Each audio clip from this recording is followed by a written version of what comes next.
all forms of discrimination, whether rooted in gender, race, color, creed, political belief, or other grounds. This is believed to be the first time that she's shown her support of gay rights. That's a big step. Nowadays, there's a weed which is hard to uproot: discrimination. People who discriminate are scared of something that appears different from them. An example of discrimination is the judgment reserved to gender identity and sexual orientation, but it hasn't always been like this. In ancient Greece, homosexual love was not only fairly accepted, but even considered the highest form of affection. This may be a great example of being inspired by our past to build a better future. Young people who are shaping their identities through digital media, through performance, through dance.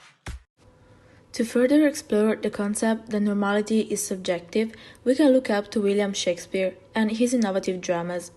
The actors of his era were only males, so they had to perform also as women. The practice of a person dressing up as the opposite gender is known as cross-dressing. An example is the comedy Twelfth Night, where the female character Viola dresses up as a man and makes another woman fall in love with her.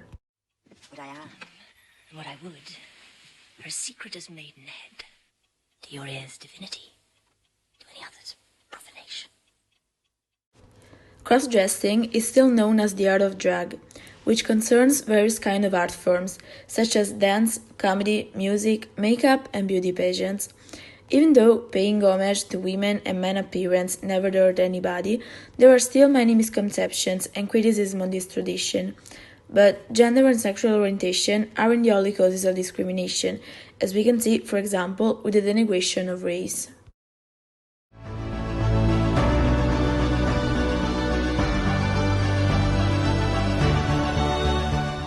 Racism is the prejudice and discrimination of certain races and cultures, and is directed to certain groups because of their color, ethnicity, or national origin. This is clearly evident in the Shakespeare play Othello. Othello's alienation from society is shown through the lack of respect characters show him.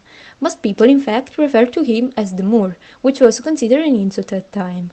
This type of alienation can be found in this passage of the play. And by how much she strives to do Cassio good, she shall undo her credit with the Moor. So will I turn her virtue into pitch, and out of her own goodness make the net that shall enmesh them all. In the play Othello, William Shakespeare frequently uses animal imagery to portray Othello and black people in general in a negative light. Shakespeare uses animal imagery to represent black people as people who are lower than the white race, so low, in fact, that they should be considered animal.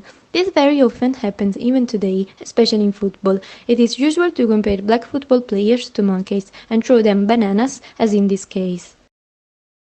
Nowadays, as we have been able to see, the situation is not so different. It's true that racism is very discreet, but it's currently a big issue and is widely known to be absolutely wrong, as we can see from this newspaper article or hear from the speech of the ex-President Barack Obama. There was talk of a post-racial America. And such a vision, however well intended, was never realistic. Race remains a potent and often divisive force in our society.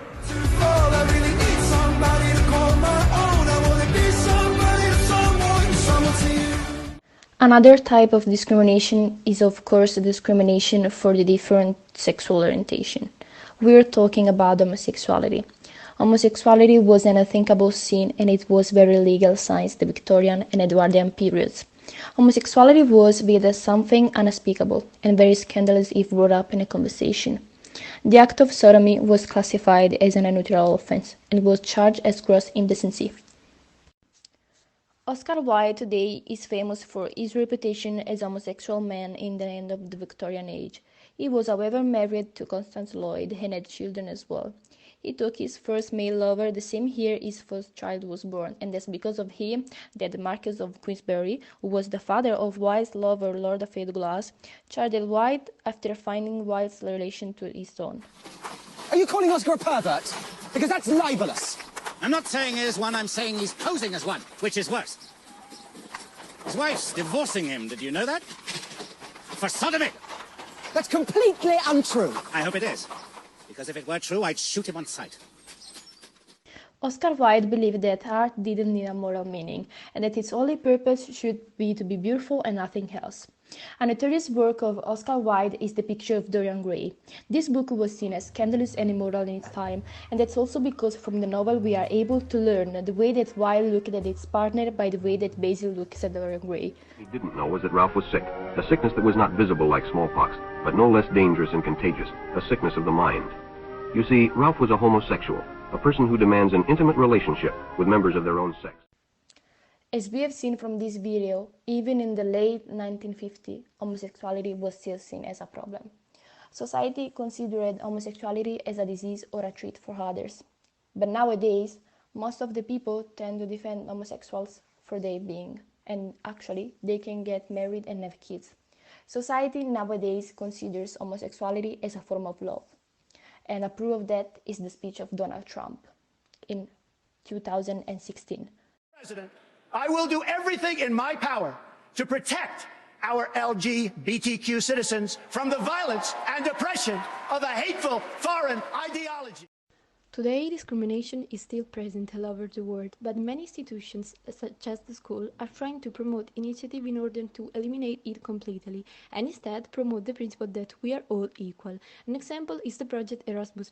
I started to be part of this project about a year ago, and from my personal experience, I can say that experiences like this help us young people to open our minds, to have spirit of adaptation, and better integrate the culture of other countries.